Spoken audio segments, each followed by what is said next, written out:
இந்த ஆணவ கொலை தடுப்பு சட்டத்தை ஒரு குறிப்பிட்ட சமுதாயத்திற்கு ஆதரவாகவும் அவர்கள் காதல் செய்வதற்காகவே ஒரு சட்டத்தை வந்து நிறைவேற்றுவது அப்படிங்கிறது எப்படி ஏற்றுக்கொள்ள முடியும்? படிக்கிறதுக்கு சட்டம் நிறைவேற்றலாம், இல்லைன்னா வந்து அவங்க வேலை வாய்ப்புக்கு அவங்க ஒரு பொருளாதார ரீதியாக முன்னேறுவதற்கு சட்டம் ஏற்றலாம். ஆனால் இவங்க காதல் பண்ணுறதுக்கு ஒரு சட்டம் நிறைவேற்றுறாங்க. ஸோ அனைவரும், தமிழக மக்கள் அனைவரும் மிக கவனமாக இருக்க வேண்டும். அப்படி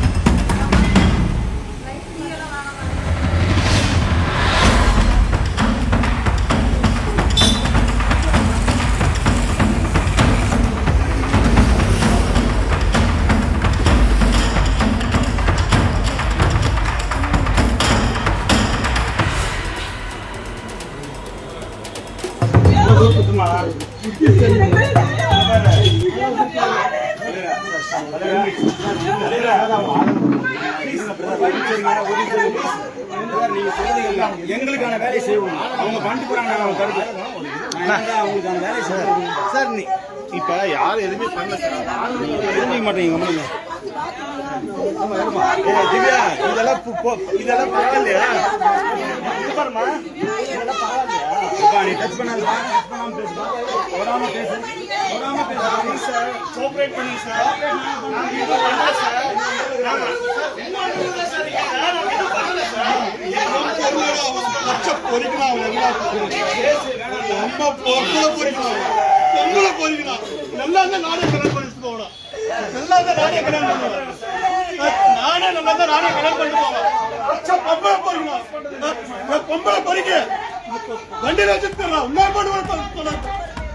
அனைவருக்கும் வணக்கம். இந்தியாவுக்கும் இந்தியர்களுக்கும் என்னுடைய வணக்கத்தை தெரிவித்துக் கொள்கிறேன்.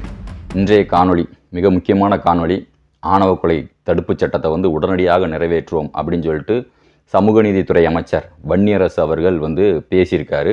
பத்திரிகையாளர் சந்திப்பில் பேட்டி கொடுத்த அவர் வந்து வரக்கூடிய சட்டமன்ற கூட்டத்தொடரிலே வந்து இதற்கான நடவடிக்கைகள் எடுக்கப்படும், ஆணவ கொலை தடுப்புச் சட்டத்தை வந்து உடனடியாக நிறைவேற்றப்படும், அதுதான் எங்களுடைய ஒரு முழுமையான நோக்கம், முதல் நோக்கம், முதல் குறிக்கோள் அப்படின்லாம் வந்து அவர் வந்து பேசியிருக்காரு. ஸோ இது வந்து ஒரு மிக முக்கியமான ஒரு பிரச்சனை. ஏன்னா இவர்கள் வந்து வைக்கக்கூடிய கோரிக்கைகளை வந்து சட்டமாக ஏற்றணும் அப்படிங்கிறதையும் உடனடியாக தமிழக அரசு சட்டமாக கொண்டு வரணும் அப்படிங்கிறதுல இவர் முழு மூச்சாக இறங்கி இவர்கள் வந்து அதில் வந்து இவ்வளவு வேகம் காட்டுறாங்க.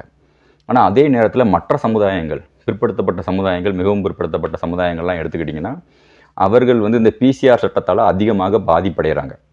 பிசிஆர் சட்டத்தால் பாதிக்கப்பட்ட சமுதாயங்கள் அப்படின்னு எடுத்துக்கிட்டாலே அது ஒரு மிகப்பெரிய லிஸ்ட் இருக்குது. ஸோ அப்போ இந்த பிசிஆரால் பாதிக்கப்பட்ட சமுதாயங்கள் என்ன சொல்கிறாங்க? அந்த பிசிஆர் சட்டத்தை முறைப்படுத்தணும், பிசிஆர் சட்டத்தை தவறாக பயன்படுத்துகிறாங்க, போலி பிசிஆர் வழக்குகள் அதிகமாக போடுறாங்க, அப்போ அந்த பிசிஆர் சட்டத்தை வந்து முறைப்படுத்துங்க அப்படின்னு சொல்லி தொடர்ந்து தமிழக அரசுக்கு வந்து கோரிக்கை வைக்காங்க. ஆனால் அந்த கோரிக்கை வந்து இதுவரைக்கும் நிறைவேற்றப்பட்டிருக்கிறதா அப்படின்னு கேட்டால் இல்லை. நிறைவேற்றப்பட்டிருக்கிறதா அப்படிங்கிறத கேட்குறத விட அதற்கு தமிழக அரசுக்கு அந்த காதுகளுக்கு இந்த கோரிக்கை போய் சேர்ந்துருக்கதா அப்படின்னு பார்த்தா அது கூட இல்லை அப்படிங்கிறதான் நம்மளோட ஒரு மிகப்பெரிய ஒரு அதிர்ச்சியாக இருக்கிறது. ஏன்னா இந்த மாதிரி தமிழக அரசுக்கு தொடர்ந்து வந்து மிகவும் பிற்படுத்தப்பட்ட சமூகங்கள் வந்து தொடர்ந்து கோரிக்கை வைக்கிறாங்க. எங்களுக்கு வந்து இந்த மாதிரியான மிகப்பெரிய இடைஞ்சல் இருக்குது, நாங்கள் பிசிஆரால் மிகப்பெரிய அளவில் வந்து பாதிக்கப்பட்டிருக்கோம் அப்படின்னு சொல்லி நம்ம தொடர்ந்து வந்து பேசப்பட்டு வருகிறது. தொடர்ந்து வந்து போராட்டங்களில் பேசுகிறவங்கெல்லாம் பாருங்கள், பிசிஆர் வழக்குகளால் எத்தனை இளைஞர்களோட வாழ்க்கை வந்து நாசமாக இருக்குது, வெளிநாட்டுக்கு வேலைக்கு போக முடியாமல் இருக்காங்க, அதுவும் போலி பிசிஆர் வழக்குகளால். ஸோ இப்படி வந்து பிசிஆர் வந்து தொடர்ந்து போட்டு ஒரு குறிப்பிட்ட சமுதாயங்கள் வந்து மிகப்பெரிய அளவில் வந்து இந்த பிசிஆர் சட்டத்தை பயன்படுத்தி வந்து மிகப்பெரிய அளவில் அடக்குமுறை பண்ணுறாங்க. ஸோ அதனால் பிசிஆர் வந்து முறைப்படுத்துங்க, பிசிஆர் சட்டத்தை வந்து முறைப்படுத்துங்க அப்படின்னு சொல்லி தொடர்ந்து வந்து பேசிக்கிட்டு வராங்க. அப்படி இருந்துமே வந்து அதற்கு வந்து தமிழக அரசு வந்து செவி கொடுத்து கேட்குறதாக இல்லை. ஆனால் சமூக நீதித்துறை அப்படிங்கிற இடத்துல வந்து ஒரு குறிப்பிட்ட சமுதாயங்கள் வந்து வைக்கக்கூடிய கோரிக்கைகளை மட்டும் உடனடியாக நிறைவேற்றுறாங்க. அது கேட்டால் ஆணவ கொலை தடுப்பு சட்டம் அப்படின்னு சொல்லி கொண்டு வராங்க. இதில் வந்து ஜாதி தான் இதில் வந்து மிகப்பெரிய பிரச்சனையாக இருக்குது அப்படின்னு சொல்கிறாங்க. ஆனால் வந்து 18 வயசுக்கு உட்பட்ட குழந்தைகள், பெண்கள், சிறுமிகள், 16 வயசு 15 வயசு பெண்கள்லாம் வந்து குழந்தைகள், சிறுமிகள்லாம் வந்து காதல் அப்படிங்கிற பேரில் வந்து பேசுகிறாங்க. அதெல்லாம் வந்து போக்சோ சட்டத்தில் தான் வரும். ஆனால் அதை வந்து இவர்கள் வந்து அதுக்கும் ஜாதி தான் காரணம் அப்படின்னு சொல்லி அதையும் ஆணவ கொலையில் கொண்டு வரணும் அப்படின்னு சொல்லி சமீபத்தில் மயிலாடுதுறையில் நடந்த சம்பவம்லாம் உங்களுக்கு தெரியும், நம்ம அதிகமாக பேசியிருக்கோம். ஸோ இந்த மாதிரியாக போலியாக அந்த ஆணவ கொலை வழக்குகள் வந்து அதிகமாக பதியப்பட்டிருக்கிறதோ அப்படிங்கிற ஒரு ஐயப்பாடுகளும் வந்து மக்கள் மத்தியில் இருக்குது. ஸோ அப்படி இருக்கும்போது இந்த ஆணவ கொலை தடுப்பு சட்டத்தை மட்டும் இவர்கள் வந்து உடனடியாக அவசரமாக கொண்டு வரதோட நோக்கம் என்ன? அப்போ ஒரு குறிப்பிட்ட சமுதாயங்கள் கேட்குறத மட்டும் கொண்டு வந்தீங்க அப்படின்னா இன்னொரு குறிப்பிட்ட சமுதாயம் கேட்குறது, அவர்கள் கேட்கக்கூடிய விஷயங்கள், அவர்கள் பிசிஆரில் பாதிக்கப்படுறாங்க, அந்த பிசிஆரை முறைப்படுத்தணும். தனித்தொகுதிகளால் பாதிக்கப்படுறாங்க. தனித்தொகுதி அப்படிங்கிறது காலங்காலமாக மிகப்பெரிய அடிமை வாழ்க்கை தான். ஒரு தொகுதியில் வந்து வேட்பாளராகவே நிற்க முடியல அப்படின்னா வேட்பாளராக நின்று தோக்குறது வேறு விஷயம். வேட்பாளராகவே நிற்கிறதுக்கு கூட ஒரு உரிமை இல்லை அரசியலமைப்பு சட்டத்தில் அப்படின்னா அது எவ்வளோ பெரிய வருத்தப்படக்கூடிய ஒரு செய்தி. அப்போ அப்படி அந்த தனி தொகுதியாக வச்சுருக்கீங்க, அதை வந்து பொது தொகுதியாக மாற்றுங்க அப்படின்னு சொல்லி கேட்காங்க. அதையும் வந்து நிறைவேற்றுவதற்கு யாரும் தயாராக இல்லை. ஸோ இப்படி ஒரு சூழ்நிலை வந்து தமிழ்நாட்டில் வந்து இருந்துக்கிட்டு இருக்குது. ஸோ இதை வந்து எல்லா சமுதாயமே, அனைத்து சமுதாயமே வந்து இதை வந்து ஒரு உசார் நிலையில் வந்து அவசர நிலையில் வந்து இதை வந்து கருத்தில் எடுத்துக்கொள்ளணும். இல்லைன்னு நினச்சிக்கோங்களேன், கண்கட்ட பிறகு சூரிய நமஸ்காரம் பண்ணால் என்ன ஆகும்? அந்த மாதிரி சட்டம் நிறைவேற்றினதுக்கப்புறம் நீங்கள் ரோட்டில் போய் போராடி ஒரு பிரயோஜனமும் கிடையாது. சட்டம் இல்லாத போதே போராடினா இங்கே ஒருத்தனும் கேட்க மாட்டுறாங்க. சட்டத்தை நிறைவேற்றினதுக்கப்புறம் நீங்கள் போய் கேட்டால் உங்களுக்கு வந்து உங்களோட கோரிக்கைகள் வந்து எப்படி நிறைவேற்றப்படும்? ஸோ அப்படி இருக்கும்போது இதை வந்து கண்டிப்பாக அனைத்து சமூகங்களும், பிசிஆரால் பாதிக்கப்பட்ட சமுதாயங்கள் எல்லாருமே இதை வந்து மிகப்பெரிய கவனத்தில் கொண்டு செயல்படணும். குறிப்பாக இந்த பட்டியல் வெளியேற்றத்தெல்லாம் அந்த பட்டியலில் இருக்கக்கூடிய சமுதாயங்களை ஒரு குறிப்பிட்ட ஒரு சில சமூகங்கள் வந்து நாங்கள் பட்டியலை விட்டு வெளியேறோம் அப்படின்னு சொல்லி ஒரு கோரிக்கை வைக்காங்க. அந்த கோரிக்கையுமே தமிழக அரசு வந்து செவி கொடுத்து கேட்டுச்சா? மத்திய அரசு செவி கொடுத்து கேட்டுச்சுக்கா? அதற்கு சட்டம் நிறைவேற்றியிருக்காங்களா? பட்டியலிருந்து வெளியேறணும் அப்படின்னு சொல்லி அந்த தேவேந்திர குலர் சமூகம் அப்படிங்கிற பெயர் வாங்கியிருக்காங்க. அந்த சமூகங்கள் வந்து கேட்குறாங்க, எங்களை வந்து பட்டியலை விட்டு வெளியேற்றுங்க அப்படின்னு சொல்கிறாங்க. ஸோ அவர்களுடைய கோரிக்கையை நிறைவேற்றலாம்ல. அவர்கள் எத்தனை ஆண்டு காலமாக போராடிட்டு வராங்க. அவர்களுடைய கோரிக்கையும் வந்து இவர்கள் நிறைவேற்றுவதாக இல்லை. ஆனால் ஆணவ கொலை தடுப்பு சட்டத்தை மட்டும் உடனடியாக நிறைவேற்றணும் அப்படின்னு சொல்லி துடிச்சிட்டு இருக்காங்க. ஸோ அப்போ இது எப்படி சமூக நீதியாக இருக்கும்? அந்த பட்டியல் சமூகத்தில் இருக்கக்கூடிய ஒரு சமூகமே எங்களை பட்டியலை விட்டு வெளியேற்றுங்க அப்படின்னு சொல்கிறாங்க. அவர்களோட கோரிக்கையும் இவர்கள் கேட்குறதில்ல. அப்போ இவர்கள் வந்து ஒரு திட்டம், ஒரு இலக்கு வச்சுருக்காங்க. அதை நோக்கி தான் இவர்கள் செயல்படுகிறார்கள். மக்கள் வைக்கிற கோரிக்கையை வந்து நிறைவேற்றுறது கிடையாது. ஆனால் இவர்களோட அஜெண்டாவுக்கு என்னென்ன சட்டம் கொண்டு வரணுமோ அதை தான் இவர்கள் நிறைவேற்ற தயாராக இருக்காங்க. இப்போ வந்து இந்த ஆணவ கொலை தடுப்பு சட்டத்தை வந்து உடனடியாக நிறைவேற்றக்கூடாது அப்படிங்கிறத வலியுறுத்தி முக்குளத்தூர் புலிப்படை கருணாஸ் அவர்கள் வந்து ஒரு மனு கொடுத்துருக்காரு. ஆணவ கொலை தடுப்பு சட்டத்தை வந்து உடனடியாக நிறைவேற்றுவதற்கு ஒரு ஆணையம் அமைச்சிருக்காங்க KN பாஷா அவர்கள் தலைமையில். ஸோ அவர்கள்ட்ட வந்து கருணாஸ் அவர்கள் டைரெக்டாக பார்த்து ஒரு மனு கொடுத்துருக்காரு, இந்த ஆணவ கொலை தடுப்பு சட்டத்தை வந்து நிறைவேற்றக்கூடாது அப்படின்ட்டு. ஸோ அதில் வந்து சில முக்கியமான பாயிண்ட்லாம் வந்து அவர் வந்து சொல்லியிருக்கார். அந்த மனுவில் வந்து பல முக்கியமான பாயிண்ட்லாம் வந்து ரொம்ப சிறப்பாகவே வந்து கருணாஸ் அவர்கள் கொடுத்துருக்காரு, வெளிப்படையாக கொடுத்துருக்காரு. ஸோ அதை வந்து இந்த காணொலியில் வந்து நான் டைரெக்டாகவே வாசிச்சிடுறேன், நீங்கள் அதை கேளுங்க. ரொம்ப சிறப்பாகவே அவர் வந்து அவரோட மனு வந்து இருக்குது.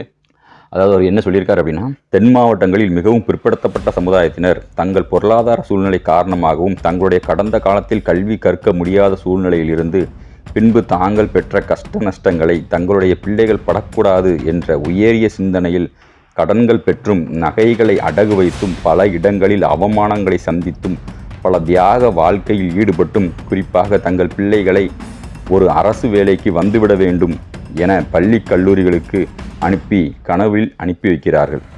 ஆனால் பள்ளி கல்லூரிகளில் ஒரு குறிப்பிட்ட சமுதாயத்தினருடைய மாணவர்கள் நாங்கள் கல்வி கற்க வந்த நோக்கத்தை மறந்து அவர்கள் சார்ந்த சமுதாய தலைவர்களின் துர்போதனை மூலம் மிகவும் பிற்படுத்தப்பட்ட முற்பட்ட பெண் பிள்ளைகளை மட்டும் குறிவைத்து அவர்களுக்கு உதவி செய்வது போல ஒரு நாடகத்தை நடத்தி இந்த இளம் பெண் பிள்ளைகளை ஏமாற்றி தங்களுடைய சமுதாய தலைவர்களின் உதவியுடன் சில ஜாதி கட்சி தலைவர்களின் மறைமுக மற்றும் நேரடி உதவியுடன் பள்ளி கல்லூரிகளில் படிக்கும் பெண் பிள்ளைகளை ஆசை வார்த்தை கூறி பெண் பிள்ளைகளை பெற்ற பெற்றோர்களை விரோதிகள் போல் சித்தரித்து தங்கள் வசம் பெண் பிள்ளைகளை வசப்படுத்தியும் இதை அறிந்த பெற்றோர்கள் தங்கள் பெண் பிள்ளைகளை மீட்க முயலும்போது லட்சக்கணக்கான ரூபாய் பேரம் பேசி ஜாதி தலைவர்கள் கட்ட பஞ்சாயத்து செய்து பணம் பறிக்கும் நிலை குறிப்பாக தென் மாவட்டங்களில் அதிகமாக நடந்து வருகிறது.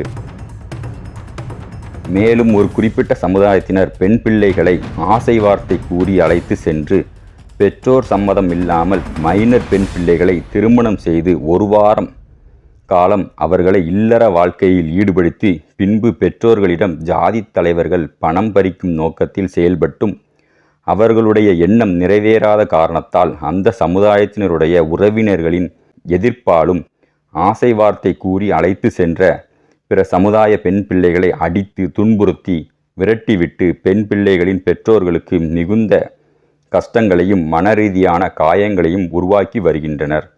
இதனால் சில பெற்றோர்கள் தனது உறவினருடன் சேர்ந்து பெண் பிள்ளையை மீட்க சட்டத்தின் மீது நம்பிக்கை இல்லாமல் தன் பெண் பிள்ளைகளை கூட்டிச் சென்ற சம்பந்தப்பட்டவர்கள் மீது பேச்சுவார்த்தை நடத்தும்போது எதிர்பாராத விதமாக ஏற்பட்ட சூழ்நிலை காரணமாக சிறு சிறு சண்டைகள் பெரிதுபடுத்தும் SC/SC/ST மற்றும் PCR வழக்கு பதிவு செய்தால் தங்களுடைய வாழ்க்கையை இழந்து மிகவும் பாதிப்படைகின்றனர்.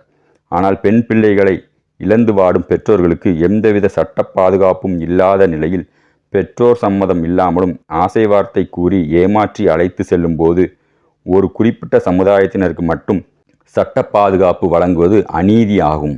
மேலும் கடந்த ஆட்சி காலத்தில் அரசியல் லாபம் பெற சில ஜாதி கட்சியினரின் வாக்குகளை பெறவும் ஜாதி தலைவர்களின் அழுத்தத்தின் பேரில் சட்டமன்றத்தில் கடந்த ஆட்சியில் மாண்புமிகு முதலமைச்சர் அவர்கள் ஆணவ கொலையை தடுக்க தங்கள் தலைமையில் ஆணையம் அமைத்து உத்தரவிட்டார்.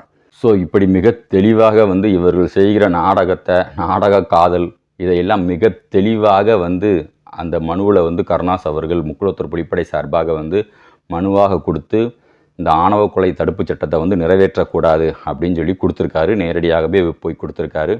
ஸோ இதே மாதிரி அனைத்து சமுதாயமும் இதை மனுவாக கொடுப்பதற்கும் இது போராட்டமாக பொதுக்கூட்டங்கள் வாயிலாகவும் காணொளி வாயிலாகவும் அரசின் கவனத்திற்கு கொண்டு சென்று இந்த ஆணவ கொலை தடுப்பு சட்டத்தை ஒரு குறிப்பிட்ட சமுதாயத்திற்கு ஆதரவாகவும் அவர்கள் காதல் செய்வதற்காகவே ஒரு சட்டத்தை நிறைவேற்றுவது அப்படிங்கிறது எப்படி ஏற்றுக்கொள்ள முடியும்? படிக்கிறதுக்கு சட்டம் நிறைவேற்றலாம், இல்லைன்னா அவங்க வேலை வாய்ப்புக்கு அவங்க ஒரு பொருளாதார ரீதியாக முன்னேறுவதற்கு சட்டம் ஏற்றலாம்.